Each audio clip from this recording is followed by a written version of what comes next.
Oi, gente, boa noite. Eu sou José Emerson, do PET BCI, o Fiscar, e a gente está começando a nossa última live do Encontro com Autores da Ciência da Informação Brasileira.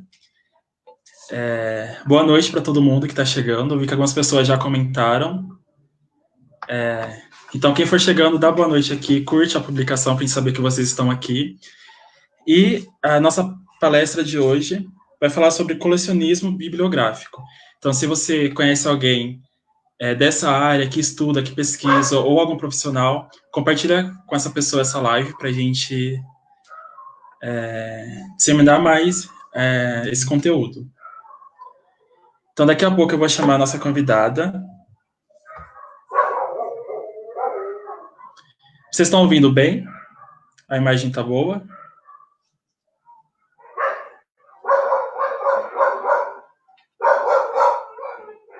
Deixa eu ver aqui se está ok.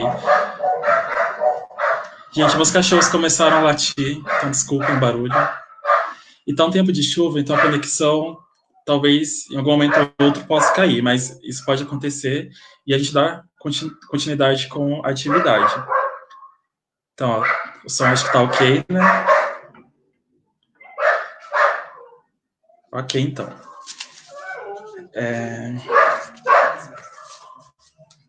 Então, ok.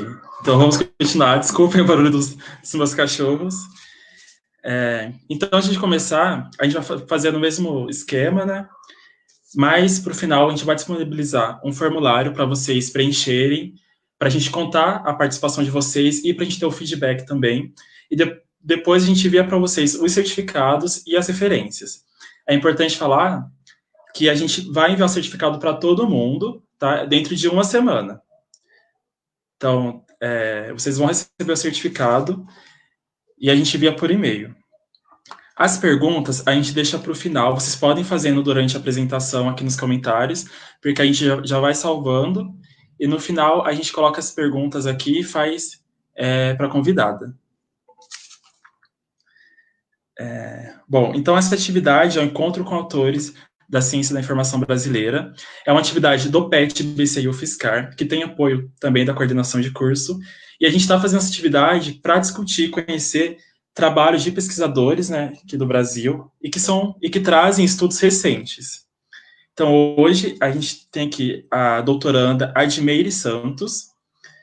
Esse trabalho que ela vai falar com a gente, ela fez também com a professora Ana Cristina, mas por um problema de conexão, a professora não pôde estar aqui, mas a Admeire está aqui para conversar, para falar um pouco desse trabalho e para responder as perguntas de vocês também. Então, vou pôr ela aqui na tela, só um minutinho.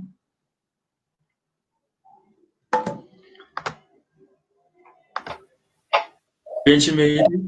Olá, boa noite, tudo bem? Boa noite, tudo bem? Você consegue ouvir bem? Consigo, tá um pouco falhando, mas eu consigo te ouvir bem. Tá, vou pôr mais para perto. Uhum. Eu comentei que talvez a conexão caia, porque tá um tempo de chuva e a gente continua, não tem problema. Sim. Posso Bom, eu vou te começar? apresentar, então. Uhum. Eu vou te apresentar primeiro e aí depois eu passo a palavra para você. Tá ok. Bom, então, a Admeire da Silva Santos tem graduação em Biblioteconomia na Universidade Federal de Mato Grosso, mestrado em Ciência da Informação na UFMG e a doutoranda em Ciência da Informação na Unesp. Ela também participa do grupo de pesquisa Organização da Informação e do Conhecimento de Recursos Imagéticos na Universidade Estadual de Londrina, a UEL. Então, Edmeira, eu passo para você a palavra, fica à vontade, e aí eu volto no final para a gente conversar, responder as perguntas. Tá ok, muito obrigada. Boa noite, muito obrigada pela oportunidade de estar aqui falando com vocês. A Ana Cristina pediu desculpa por não poder participar, ela disse que a internet dela não está muito boa, teve um probleminha com chuva em Londrina, então ela não vai poder participar. Acho que se a conexão melhorar, ela entra daqui a pouco. Bom, eu vou falar um pouco desse trabalho. Esse trabalho, na verdade, eu trabalho com colecionismo desde a graduação, né? Quando eu conheci a Ana lá no Mato Grosso, em 2008, a gente vem trabalhando com colecionismo biográfico.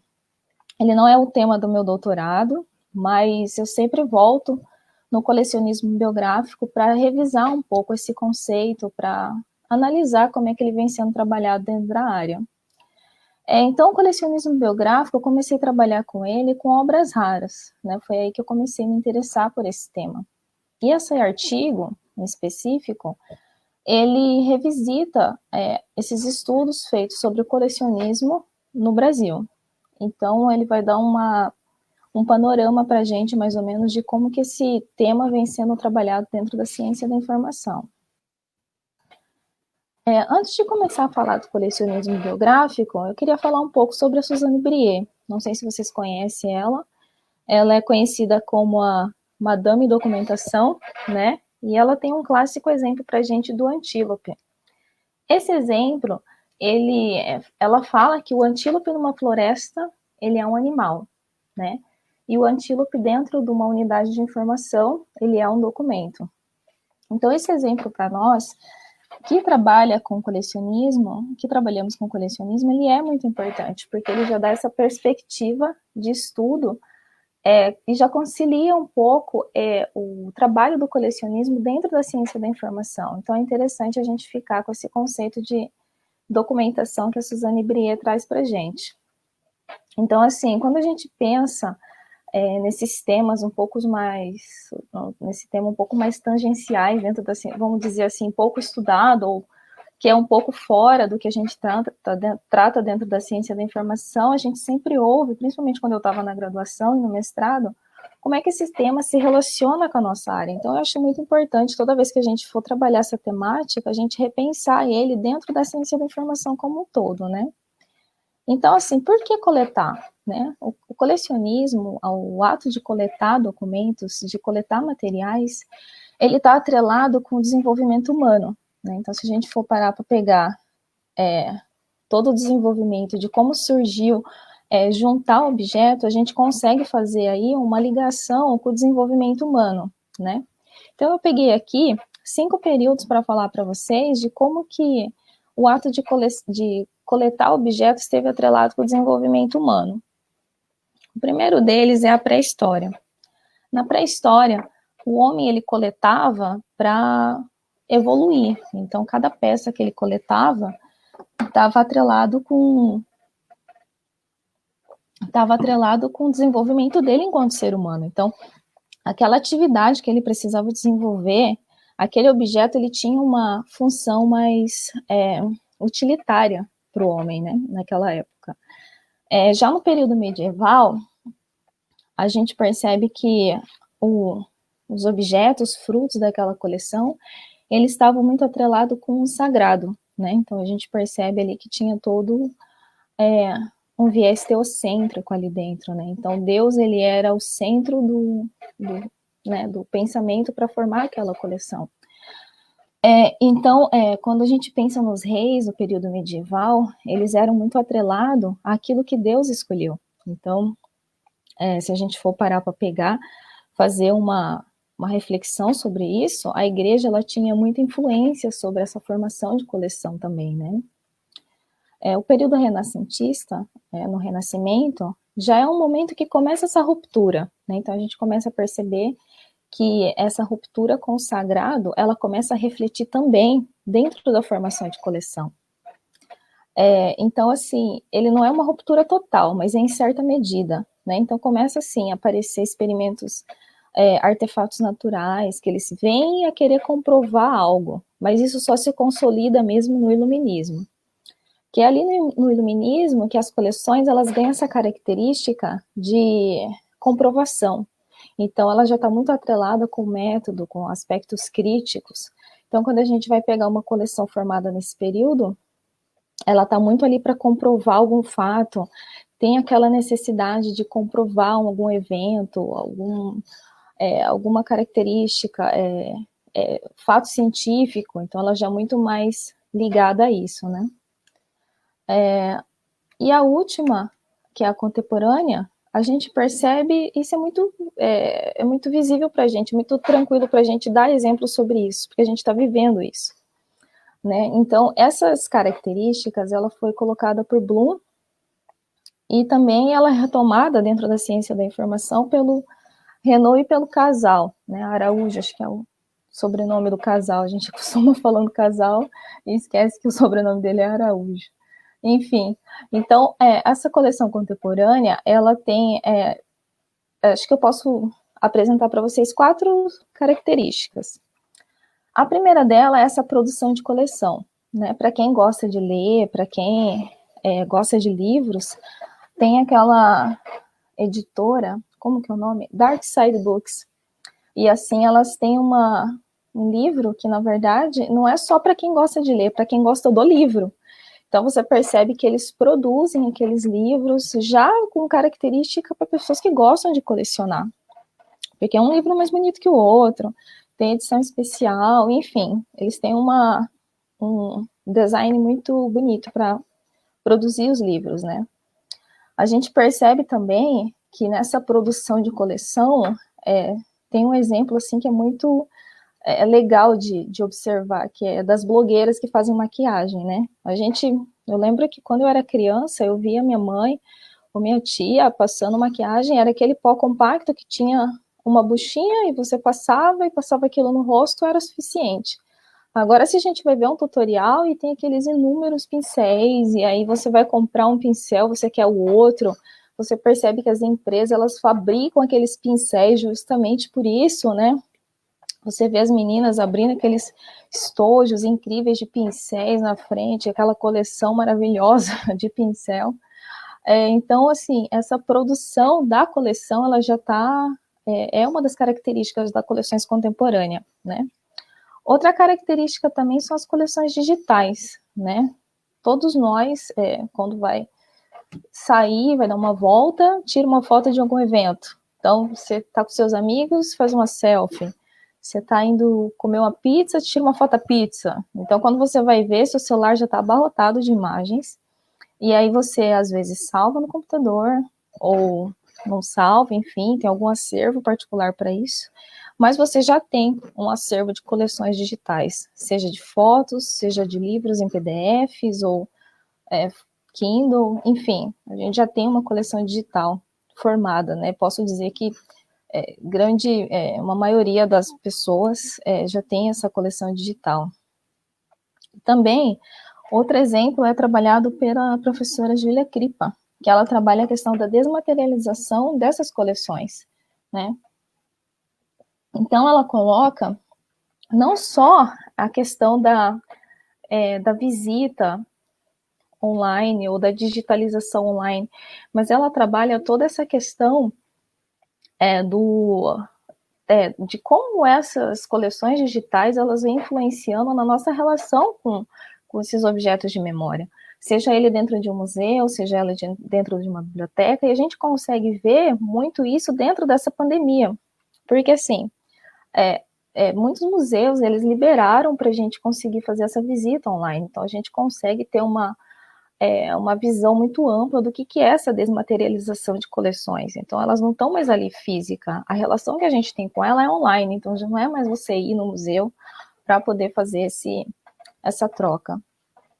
E a serialização de objetos, ela também é trabalhada muito no trabalho do Renault e do Araújo, né? Se eu não me engano, o trabalho foi em 2015, eu vou deixar nas referências também. Então, a gente percebe, quando a gente olha esses 5 períodos, que os motivos para colecionar, ele está muito atrelado aos aspectos sociais e culturais vigentes. Então, se a gente for observar na contemporaneidade, a gente consegue perceber que essas características, elas influenciam no que a gente vai coletar, no que a gente está organizando e no que a gente escolhe para colecionar, né? Vocês estão conseguindo me ouvindo bem? Deixa eu dar uma olhadinha aqui, acho que tá, né? Não consigo ver aqui. Agora eu tô te ouvindo bem. Tá me ouvindo bem? Um momento ou outro deu uma travadinha, mas voltou, é por causa da conexão. Mas tá ótimo. Ah, tá ótimo, que bom. É porque como a gente fica falando, eu tô com a sensação de que eu tô conversando sozinha. Ok. Então tá Estamos bom. aqui. Ai, que bom. Então aqui, essas 2 imagens que eu trouxe para vocês, ela é a primeira imagem eu recebi do museu do Museu de Animação de Belo Horizonte, que é um dos meus objetos de estudo no doutorado, né? Então, o Sávio, ele me mandou essa coleção. Então, porque assim, quando a gente fala de colecionismo, logo vem na cabeça a acumulação, né? Então, muitas pessoas tratam esse termo como similar, mas na verdade eles não são. Então, essa primeira foto, que tem a garota ali com o caderno na mão, bem no cantinho, é a foto desse museu de animação. Então, se a gente olhar ali no chão, são vários panfletos, são vários catálogos, né? Não sei se é folhetos de divulgação de festivais, que esse Museu de Animação de Belo Horizonte, ele também tem um festival de animação que se chama Múmia. Então, ele coleciona, além dos folhetos do próprio Múmia, ele coleciona também dos outros festivais que ele frequenta, né, o Sávio. Então, ele tem essa coleção enorme aqui de panfletos. Óbvio que o museu ele tem outros documentos também, mas eu peguei essa foto aqui porque ela mostra bem, é bem visível que você consegue ver um sentido nessa coleção, né? Do outro lado, é a imagem daquele programa Colecionadores Compulsivos. Então, aqui, na verdade, eu não concordo com o nome desse programa. Não são colecionadores compulsivos, né? São acumuladores. Mas, enfim, eu peguei no YouTube essa imagem, né, do programa deles. E aí tá a senhora ali na pia, se eu não me engano, ela tá fazendo um almoço, né? E aí, ao redor delas, tem todos esses objetos aí. Então, assim, a principal característica que diferencia o colecionar de acumular é que o colecionar, ele vai representar algo, né? Esse representar, ele pode tanto ser o próprio colecionador, como também ele pode representar uma outra questão ali particular, ou que, enfim, alguma representação ele tem naquela coleção, quando é fruto de colecionismo. E também tem o sentido de preservar, você quer preservar aqueles objetos. Então, ele serve mais como um sentido alegórico ali, né? O colecionismo, ele tem um valor simbólico. Já o acumular, ele não tem esse senso de continuidade, né? São simplesmente um apego excessivo a todo tipo de objeto. Não tem uma preocupação com ordem, se a gente for parar para observar, não tem ordenação nenhuma, né? Esses objetos são simplesmente empilhados um em cima do outro, sem ordenação, sem preocupação com a representação que aquilo vai ter. E também outra característica também é isso, né? Essa pessoa, ela não tem uma ordenação e também não tem um cuidado, não tem um respeito com aqueles objetos. Se a gente for para observar, quando você assiste esse tipo de documentário, você percebe que, na verdade, a pessoa ela tem uma patologia com ela. Né? Tanto que os objetos, às vezes, ela nem sabe que está ali, tem animais mortos, às vezes. Eu peguei um episódio uma vez que tinha vários gatinhos mortos no meio dos materiais, dos objetos ali da casa da pessoa. Então, ela não tem nem esse cuidado mesmo para poder preservar esses materiais. Então, assim, além dessa diferença entre colecionar e acumular, eu acho interessante pontuar essa diferença entre a coleção na perspectiva institucional e a coleção na perspectiva particular. Quando a gente vai trabalhar com isso, com essas duas perspectivas diferentes, a primeira dela que eu trabalhei aqui é a institucional. Eu vou trazer o Pomian para falar um pouquinho. A gente percebe que o objeto, quando ele é fruto do colecionismo e ele está numa instituição, ele não desempenha a função original, né? Por exemplo, quando a gente vai, por exemplo, ver uma sessão de obras raras na Biblioteca Nacional, tem muitos livros ali que eles estão para exposição. Então, outro aspecto também é essa questão de ser exposto ao olhar do público, né? Essa questão de expor, de permitir essa construção de narrativa por parte do público, ele faz parte também do que é ser coleção dentro de uma instituição. A coleção, no sentido particular, ela vai trazer o quê? ela traz essa representação muito particular do colecionador, né? Então ela não tem assim, não é toda coleção que ela vai ter uma representatividade social, uma relevância social. Ela é muito particular do colecionador, porque a maioria das coleções, mesmo aquelas que depois se tornam coleções de unidades de informação, elas começaram de um modo particular, começaram representando algo de um indivíduo. Então, assim, também os objetos, quando elas estão nessa coleção particular, elas não desempenham a função original, né? Um exemplo muito interessante também, que a gente pode pensar, é um quadro, né? Às vezes a pessoa fala, mas um quadro vai estar ali na minha casa, vai estar exposto ao olhar do público, né? Então, pode ser uma coleção para todos, né? Mas a gente tem que perceber que muitas vezes a relevância social lá é importante. Eu sei que um quadro que você pintou quando era criança, deu para sua avó aquele quadro, ele pode ter uma representação muito pessoal para você, ele pode ser muito importante para você, ele pode também ser um item de apreço que pertence a uma coleção, mas quando a gente pensa no sentido institucional, a gente pega um quadro da Tarsila do Amaral, por exemplo, que está ali também exposto ao olhar, ele tem uma relevância, por exemplo, para quem colecionou de modo particular, mas também ele tem uma relevância uma relevância social. Vamos falar um pouco agora, então, sobre essas diferenças desses termos que a gente encontra nos estudos por aí. Bom, gente, eu acho muito estranho estar conversando, olhando para a tela do computador sem ver ninguém, mas espero que vocês estejam me entendendo, né? Espero que vocês estejam me ouvindo bem. Enfim, vamos falar um pouco então sobre o colecionismo. O colecionismo em si, na verdade, ele já é um neologismo, né?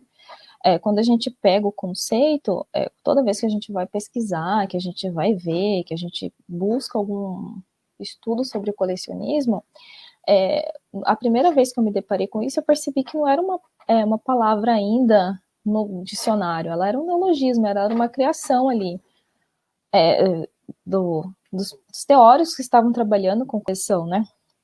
Então, quando a gente pega para analisar a palavra, o sufixo ismo, ele designa uma intoxicação por algum agente. Se a gente for pegar ao pé da letra o que significa colecionismo, vai ser uma intoxicação por coleta.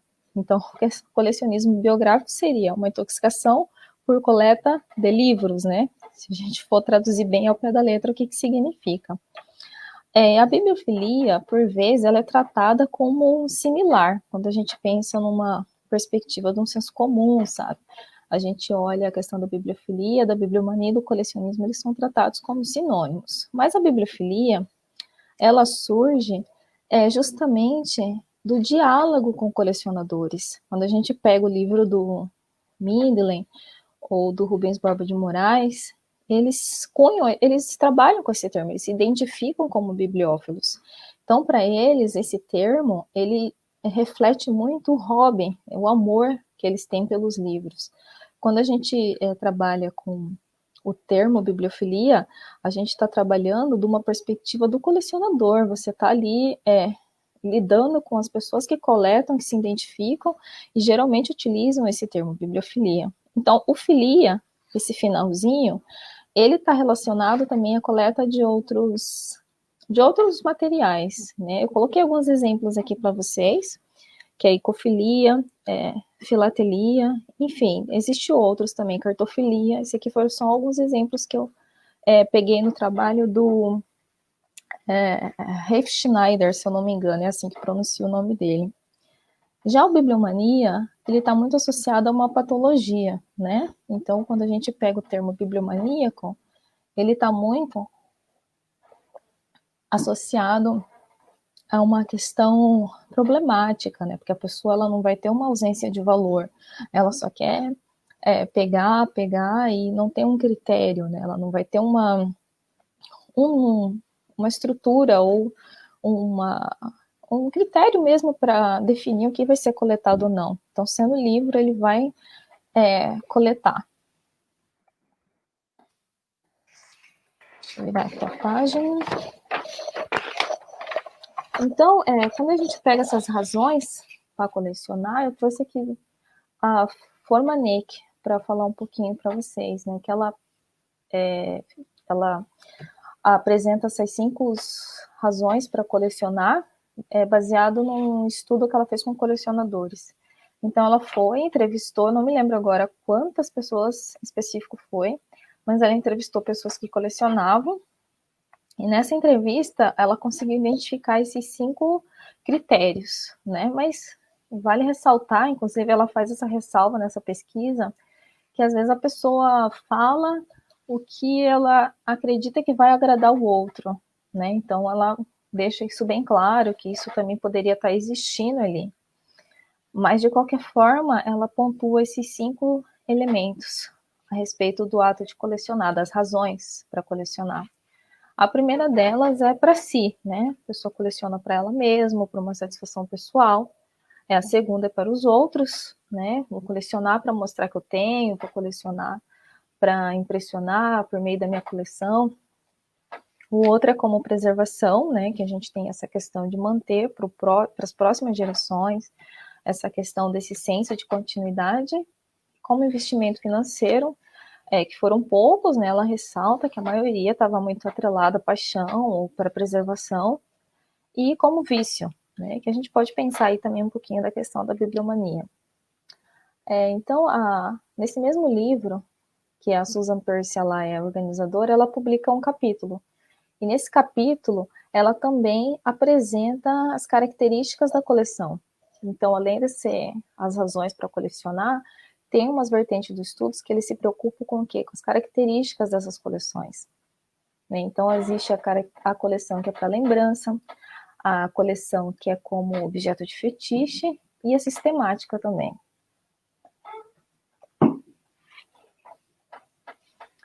Tá, então, quando eu comecei a revisar os estudos dentro da ciência da informação, eu percebi que, junto com a Ana, que 3 das razões para colecionar, elas estavam muito presentes ali dentro da ciência da informação, né? De acordo com as pesquisas que já foram elaboradas. A primeira delas é a questão patológica. Para exemplificar um pouco isso, eu não trouxe um estudo dentro com um livro em si, como os outros 2 exemplos são. Eu acho que O Cheiro do Ralo, não sei se vocês já assistiram o filme, quem não assistiu, eu recomendo, é um filme muito legal, e para quem tem interesse na temática também. O filme Cheiro do Ralo, ele tem o personagem central, que é o Selton Mello, e ele, na verdade, ele tá ali comprando objetos, como que é o nome quando a pessoa... Penhora. Ele trabalha com essa questão de penhora, então ele trata as pessoas muito mal, e aí ele só se interessa, só quer pagar caro, porque ele paga super baixo, por mais que aquele item seja valioso, né? Ele paga baixo, mas ele paga um pouco mais quando ele se identifica com aquele objeto. Então, quando ele pega um olho, uma perna mecânica, enfim, ele olha para aquilo e fala: esse aqui é o olho do meu pai. Então, ele tenta montar o pai dele por meio desses objetos que as pessoas levam lá. Então, cada vez que aparece uma coisa que chama a atenção dele, ou que de uma certa forma pode ajudar ele a montar o pai, ele coleta esse objeto, né? Da documentação, eu trouxe o exemplo do Midley e da Gita, né? Estão sentados ali, essa fotinha, esses 2 senhorzinhos. A coleção dele é muito clara, essa questão da documentação. Por quê? Porque ele colecionou, né, um acervo rico, maravilhoso, cheio de obras raras, e depois que essa coleção estava formada, ele doou para a USP. Então, tem uma biblioteca especial, eu ainda não fui, infelizmente, tenho muita vontade de ir. Agora, com a questão da pandemia, fica tudo mais complicado, né? Mas eu tenho muita vontade de conhecer essa biblioteca. Então, assim, ele tem essa característica de documentação, porque ele formou um rico acervo, doou, então ali a gente consegue ver a história da literatura brasileira, a gente consegue identificar muitos elementos que são pertinentes e relevantes em instância social, né? E o valor financeiro, eu trouxe um exemplo aqui de um caso que aconteceu, eu não me lembro agora se foi 2016 ou se foi 2017, mas no artigo está mencionado certinho quando foi, do roubo de obras raras feito por um aluno de biblioteconomia. Desculpa. Então, nesse roubo, ele roubou as obras do setor de... Ele roubou as obras do setor de obras raras e foi pego.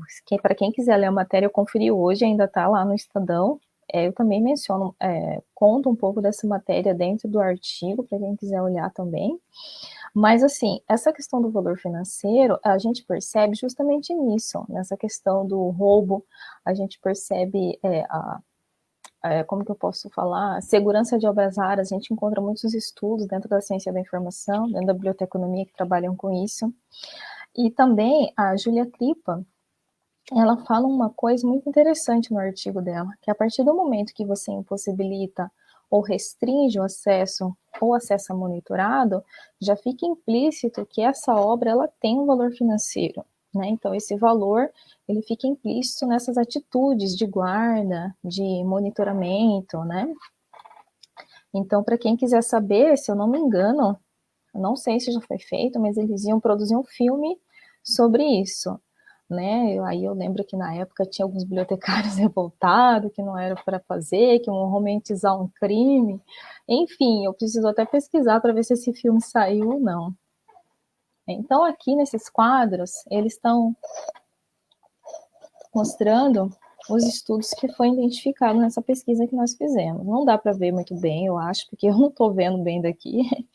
Não sei se vocês estão conseguindo ver, mas de qualquer forma, não tem problema, porque é só os títulos dos artigos e vocês conseguem olhar com mais calma dentro do artigo para quem quiser ver, quem tiver interesse, né? Então aqui, esses 3 quadros, eu vou falar um pouquinho deles para vocês, porque na verdade foi aonde a gente obteve esse olhar de como que está um estudo sobre colecionismo dentro da ciência da informação.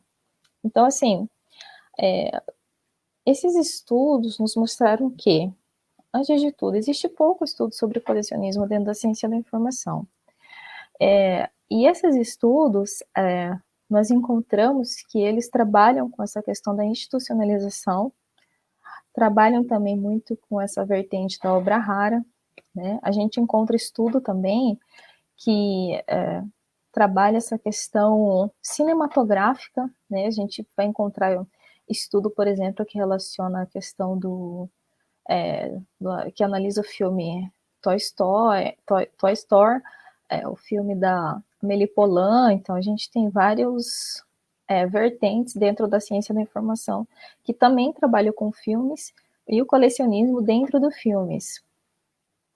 A gente encontra também muita obra que trabalha com análise do discurso de colecionadores. Então, se você for analisar a fala dos colecionadores, você pode identificar muita coisa interessante. Então, a gente tem essa vertente dentro da ciência da informação. Também encontramos estudos que trabalham com o colecionismo como um processo de comunicação. Então, elas olham a coleção como uma forma de comunicar algo. Existe também um certo destaque, a gente pode dizer assim, para o professor Murguia, porque ele, em 2007, se eu não me engano, foi um dos primeiros estudos, né, a ser publicado no Brasil falando do colecionismo, né? Então ele olha para o livro e ele fala o livro além da informação. Então o livro para além da informação. Então o livro ali não está só para transmitir informação, o livro está para representar algo mais. Então a partir desse estudo do professor Murguia, publicado no NACIB, também numa outra revista que agora eu não vou me recordar qual ele traz essa perspectiva de estudo dentro da ciência da informação. No ano de 2005, a gente também teve um artigo publicado da Júlia Kripa, mas não é totalmente o foco colecionismo biográfico, né? Ela trata um pouco esse conceito do colecionismo, mas é o Murguia mesmo que trabalha essa questão do colecionismo biográfico a fundo, e que é mencionado e citado em quase todos esses artigos que trabalham colecionismo no Brasil. Então, existe poucas teses também, dissertação sobre isso. O que a gente desconsiderou? A gente desconsiderou nessa pesquisa as teses que estavam dentro da área da administração, porque eram trabalhos que eles voltavam muito para essa questão comercial, né? Então, era uma outra vertente aplicada para o colecionismo. Mas dentro da ciência da informação existe só 1, 2, 3, 4, 5, 6, 7 teses tratando de colecionismo, entre tese e dissertação, tratando do colecionismo biográfico. Então, o que é interessante a gente destacar, né, nesses estudos, né, como é que está caminhando dentro da área? O Enancib, ele teve um papel muito importante por essa questão do colecionismo, porque antes os estudos do colecionismo, inclusive esse do Murgui, ele foi publicado, se não me engano, no GT de Mediação da Informação. Quando surge o GT Informação e Memória, a gente vê um direcionamento desses estudos voltando para memória, relacionando um pouco mais com a memória. Então a gente percebe que quando ele recebeu um espaço dentro do Enancib, ali dentro do GT, muitas publicações novas surgiram. Outra questão também muito interessante é relacionar essa questão da desmaterialização de coleções físicas com a questão do patrimônio brasileiro, sabe? Então a gente não tem muita discussão sobre isso. Eu acho muito importante a gente começar a trazer isso para a área, principalmente agora que a gente percebe que a tendência é as coisas irem muito para o digital. A gente já está fazendo muita coisa em instância digital, então o museu, a biblioteca que fornecem visitas digitais também, eles devem ser interpretados nessa questão, principalmente quando essas coleções, elas são disponibilizadas online. Quando a gente pega ali a biblioteca da USP e a gente vê a coleção do Mendeley, ela já está em parte, não sei se é totalmente, mas acredito que a grande parte dos livros, eles já são disponibilizados online. Então, discutir essa questão desse patrimônio, dessa memória, instância digital. E também a literatura brasileira, ela dá essa possibilidade para a gente trabalhar, né, com esse tipo de interdisciplinaridade. A gente consegue encontrar subsídios dentro da ciência da informação que ela vai dialogar com a museologia, com a museologia e com... Agora me deu um branco do nome da outra área que estava relacionada também. Museologia e a comunicação social e... memória social. Pronto, lembrei que tem um mestrado de memória social no Rio de Janeiro, se eu não me engano, se não me falha a memória social. Mas eu acredito que é isso. Eu acho que para quem quer trabalhar com essa questão do colecionismo, para quem se interessa de como a área está se desenvolvendo, não é só essa questão digital. Eu acho que toda essa relação mesmo de obra rara, de formação de coleção, que parece um tema que já foi mas não foi. Eu acho que toda nova abordagem é muito bem-vinda para quem quer trabalhar com o tema. Então é isso. Eu espero ter conseguido explicar para vocês um pouco sobre o artigo. Me coloco à disposição para responder perguntas. E meu e-mail também eu vou disponibilizar para caso alguém não queira fazer a pergunta agora, queira mandar um e-mail. Sinta-se à vontade também. Tá? Muito obrigada a todos que estão ouvindo. E é isso. O Edmeir, voltei. Uhum. Se você quiser fechar a apresentação e voltar para a plataforma, pode voltar, que fica até melhor para você. Sozinha. Muito obrigado pela sua palestra. O pessoal foi comentando. Uhum. Eu confesso que eu não tinha estudado muito sobre isso, mas você me fez lembrar de uma ação da UFSCar. A UFSCar fez 50 anos, né, esse ano, e aí eles estavam com algumas ações para trabalhar essa memória, né? Você até comentou desse diálogo com a memória social. Uhum. E aí tinha algumas atividades de buscar o que os ex-alunos, ex-servidores, eles tinham que ligasse ao fiscal, né? Fotos, documentos, esses registros. E aí, depois de um tempo, quando você volta para isso, desperta muitas memórias, né? Então é algo muito interessante. Sim, é Tem, verdade. o Carlos comentou, fez uma pergunta, vou pôr aqui na tela. Sim. Olha, quais são os desafios para podermos ter políticas mais efetivas de preservação? Primeiro, eu acho que a gente precisa de representantes que se preocupam com essa preservação. A gente tem, quando eu digo representante, eu estou pensando mesmo na questão de presidente, de ministério, de cultura, porque nós temos órgãos que se preocupam com isso, mas não adianta nada a gente se preocupar se não vai ter política pública para atender, não dá para fazer muita coisa sem verba, né? Nessas conversas que eu estou tendo com o pessoal do museu, eles falam para mim que é quase impossível você montar ou se manter sem verba pública.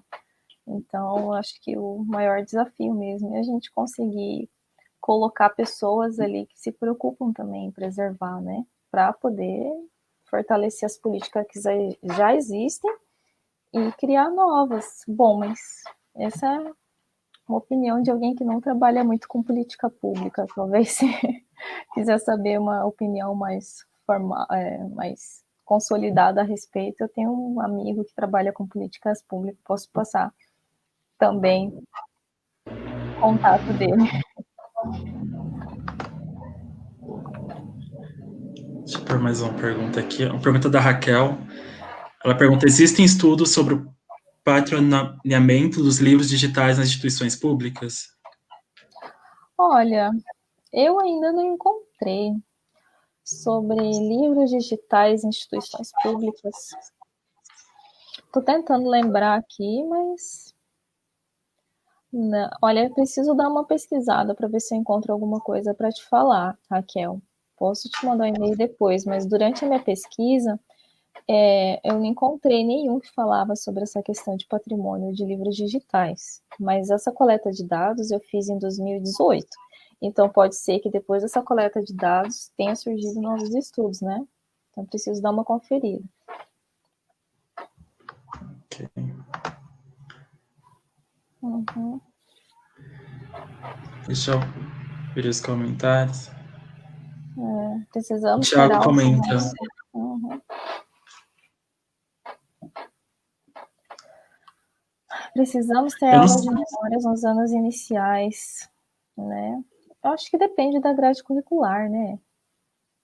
Tem alguns cursos que eles trabalham um pouquinho de modo bem. Eu lembro que eu trabalhei quando eu estava na graduação, no ano de 2007, tive uma disciplina que falava sobre histórias dos registros informacionais, e ali falava um pouquinho de memória, né? Então, mas não tinha uma disciplina específica sobre memória. O Thiago, que comentou isso, ele também comentou que ele fala: no meu ver, falta trabalho de base para termos algo efetivo. Sim, Thiago, você diz sobre políticas públicas? É isso, sei lá? Será que ele está falando? Deixa eu responder. Na sua época de graduação, você teve muito contato com esse tema? Eu tive em 2008, quando eu comecei a trabalhar no texto para qualificação. Agora que eu vi comentário da Lúcia aqui. Coraçãozinho. Outro coraçãozinho, Lúcia, para você também. Eu comecei a trabalhar com obras raras, e aí dentro das obras raras a gente encontrou uma afinidade com o termo colecionismo, que a Ana já trabalhava com colecionismo biográfico, mas era um colecionismo biográfico dentro da fotografia. Então ela falou para mim: não, isso que você está me falando é colecionismo, porque a coleção de obra rara que eu estudava ela era formada de um modo particular. Então, eu comecei a trabalhar lá em 2008. Caramba, já tem tempo, hein? Passa rápido o tempo. Meu Deus. Tem mais uma pergunta aqui. Pergunta na tela. Você acha que a questão do enfoque da área muito voltado à TI influencia de qual maneira nos estudos de coleção? Primeiro que eu não acho, assim, que... É que depende, né? Às vezes vocês estão falando de uma perspectiva daí, mas quando eu me formei, eu não achei que foi muito voltado para TI, né? Mas se no caso, esse que o Carlos está mencionando, esse exemplo que ele está dando, né, voltado para TI, pode influenciar muito no sentido de não voltar muito para essa questão da memória, não voltar muito para essa questão do patrimônio. Mas eu, sinceramente, não acho que a área em si ela é muito voltada para CI, sabe? Para TI. É claro que a gente tem um crescimento muito grande de Big Data, de estudos nessa vertente, mas eu também vejo outros estudos crescendo também, né? Pode fazer a pergunta de novo, Carlos. Ele está falando, não sei se foi claro na pergunta. Pode fazer. Enquanto isso, o Thiago, ele comenta, né, do outro comentário que ele fez. Ele fala, políticas públicas para incentivo não apenas na graduação, mas sim no ensino geral das escolas. Ah, sim, com certeza. É verdade, falta mesmo, muito incentivo. Eu estava conversando com o pessoal do Museu de Animação lá de Pernambuco, e eles falaram que quando eles receberam uma verba, agora eu não lembro o nome, se era Centro de Cultura, acho que é Centro de Cultura, eles conseguiram conscientizar as pessoas ali mais sobre o que era, sobre esse respeito com a cultura local, sabe? Então, eles conseguiram fazer um trabalho ali com a comunidade, conscientizando as pessoas mesmo ali, sabe? Então, foi uma política pública, se eu não me engano, na época em que o Gilberto Gil era ministro da Cultura, que eles falaram que conseguiram ter uma valorização bem grande, assim, e conseguir falar um pouco mais sobre patrimônio, sobre o que era a cultura local. Foi muito interessante. Ó, o Gilson ali também. Obrigada, Gilson. A gente tem alguns comentários. A Amigo lá Paula, do... nossa tutora. Vou pôr até na tela. Sim. Obrigada, Paula, pelo convite. Ó, o Carlos comentou.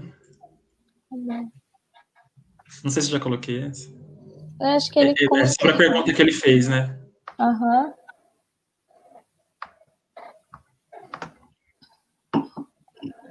Algumas pessoas comentaram aqui no Facebook de onde que elas estão assistindo, né, a Ah, nossa que live. Então tem legal. gente de todo que é lugar.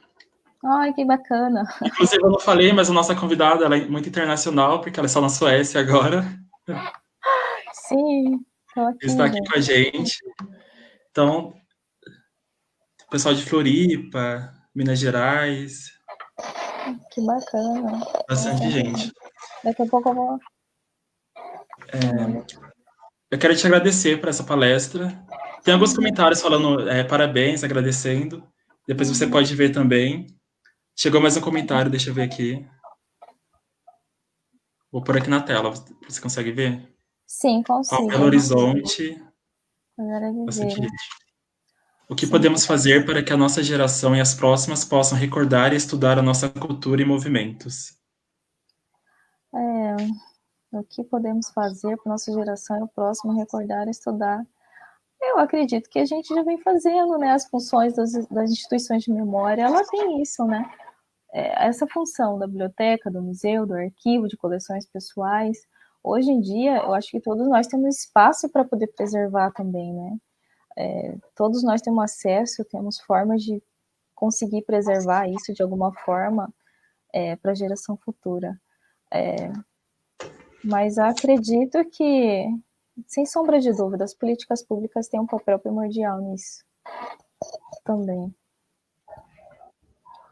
Salvador. Bastante gente. Sim, que Bom, legal. Edmery, muito obrigado pela sua palestra, por esse momento seu. Eu quero agradecer também todo mundo que está assistindo. A gente vai disponibilizar o formulário aqui nos comentários, e aí eu vou pedir para todo mundo entrar, preencher. As outras lives, essa é a nossa 8ª palestra, a nossa última. E as outras a gente deixou salvo aqui no Facebook e no YouTube do PET BCI também. Então, se você conhece alguém que não tem Facebook, mas quer assistir, também tem no YouTube. E os resumos estão no blog do PET BCI. Então, vocês podem acessar depois. Os certificados a gente vai mandar em uma semana. Então, todo mundo que responder lá o formulário vai receber o certificado. A gente vai mandar dentro de uma semana, tá bom? Então, é só aguardar que a gente envia no e-mail.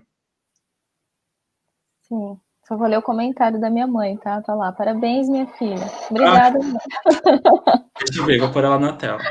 Põe ela Enquanto na isso, ó, tela. pediram um pouco para você falar sobre o seu trabalho aí na Suécia. Daí acho que você pode até falar da pós-graduação sanduíche, né, que você está fazendo. Ah, sim. Eu tô fazendo doutorado de sanduíche na Lund University, que é na cidade de Lund, aqui da Suécia. E, na verdade, eu vim fazer pesquisa de campo. Então, eu estou fazendo doutorado de sanduíche e também a pesquisa de campo, né? Que vem analisar como que as bibliotecas públicas da Suécia estão lidando com audiovisual. Então, isso não vai entrar diretamente na tese, mas vai surgir um artigo depois com o resultado desse período aqui. Então, eu tive uma mentora aqui que me auxiliou, e aí eu participei das disciplinas, dos eventos. Foi muito agradável o período aqui e aprendi muito também, enquanto doutorando sanduíche aqui. Uhum. Muito legal. Uhum. Então, ó, o formulário está disponível. Eu quero avisar também que daqui a pouquinho, após acabar essa live, a gente vai postar uma contação de história aqui no Facebook e também no Instagram. Então, se você gosta de história, se você conhece alguém que gosta de ouvir história, compartilha com ela, a gente vai postar daqui a pouco. E a história é sobre esse livro aqui, que a nossa petiana Babi fez. Então, daqui a pouco, aqui no Facebook e no Instagram do PET BCI, eu quero convidar vocês para assistir com a gente e para se encantar também nesse mundo de histórias. Então, eu acho que é isso. Acho que não tem mais nenhum comentário. Então, vou reforçar que a gente vai mandar o certificado em uma semana. Vocês precisam preencher o formulário. As outras lives estão disponíveis no YouTube. E eu quero agradecer a todo mundo que acompanhou a gente aqui. O formulário está nos comentários. Aqui no comentário dessa live. Sim, muito obrigada a todos, viu? Foi um prazer imenso estar aqui conversando com vocês. Muito bom. E eu quero agradecer também a todos os outros palestrantes que estiveram aqui com a gente, todo mundo que está assistindo a gente. Tem um pessoal que veio desde a primeira palestra, outras pessoas chegaram aqui também na página do PET-VC e estão acompanhando a gente. A gente encerra aqui esse primeiro ciclo de palestras online do encontro com autores da ciência da informação brasileira, mas logo mais eu vim novidades, a gente está trabalhando em outras coisas para trazer aqui também. Então, mais para frente, a gente divulga essas novidades e aí vocês continuam acompanhando com a gente também essas novidades. Então, muito obrigado. A gente encerra aqui. Eu acho que não tem mais nada para falar, deixa eu confirmar. E é isso. Reforço a contação de história do livro Chapeuzinho Amarelo, que a gente vai postar daqui a pouco para vocês assistirem, tá bom? Ok, então. Tchau. Obrigado, gente. Tchau. Tchau. Tchau. Obrigado, Edmeire. Obrigada a você. Tchau.